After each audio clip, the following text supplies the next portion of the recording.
शेतकरी विरोधी वक्तव्य करणाऱ्या लोणीकर कोकाटेंचा विरोध करताना नाना पटोलेंकडून राजदंड उचलण्याचा प्रयत्न, अध्यक्षांकडून पटोलेंचं दिवसभरासाठी निलंबन तर निलंबनाविरोधात विरोधकांचा बहिष्कार.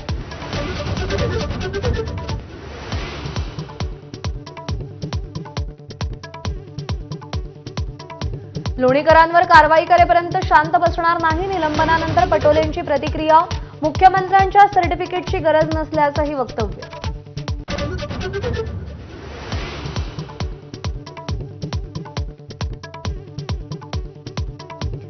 बीडमध्ये कोचिंग क्लासमधील लैंगिक अत्याचार प्रकरणी वरिष्ठ दर्जाच्या आयपीएस अधिकाऱ्यांच्या नेतृत्वात एसआयटी, मुख्यमंत्री फडणवीसांची विधानसभेत माहिती.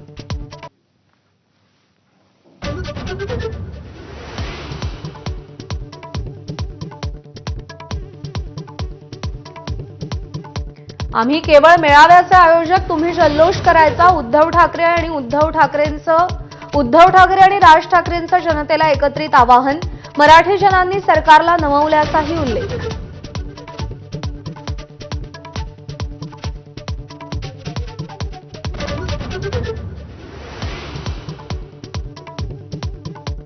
ठाकरेंची शिवसेना आणि मनसेचा 5 जुलैला वरळी डोममध्ये एकत्रित मराठी विजयी मेळावा. शिवसेनेकडून संजय राऊत, अनिल परब तर मनसेकडून बाळा नांदगावकर, संदीप देशपांडेंवर नियोजनाची जबाबदारी.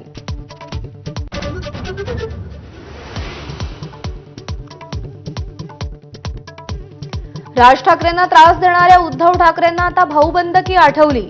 ठाकरे बंधूंच्या एकत्र येण्यावर खासदार नारायण राणेंची फेसबुक पोस्ट. उद्धव यांनी राज ठाकरेंना पक्षाबाहेर जायला प्रवृत्त केल्याचा दावा.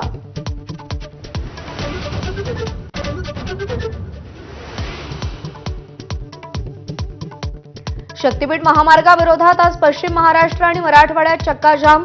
कोल्हापूरमधील शेतकऱ्यांचा पंचगंगेच्या पात्रात उडी मारण्याचा प्रयत्न, तर सोलापूर, बीड, हिंगोली, परभणी, लातूरमध्ये शेतकऱ्यांचा रास्ता रोको.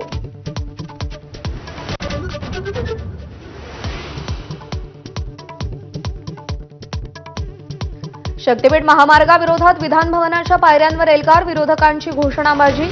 शक्तीपीठ महामार्ग रद्द करण्याची मागणी.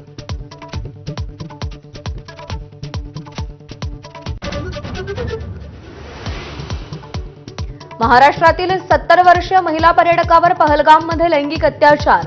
अनंतनागच्या न्यायालयानं आरोपीला जामीन नाकारला. ही घटना समाजाच्या विकृत आणि आजारी मानसिकतेचं प्रतिबिंब असल्याची न्यायालयाची टिप्पणी.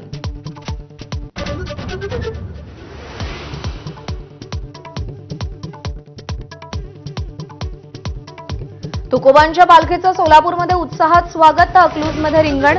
ज्ञानेश्वर माऊलींच्या पालखीचं आज पुरंदरवाड्यामध्ये गोल रिंगण आणि माळशिरसमध्ये मुक्काम.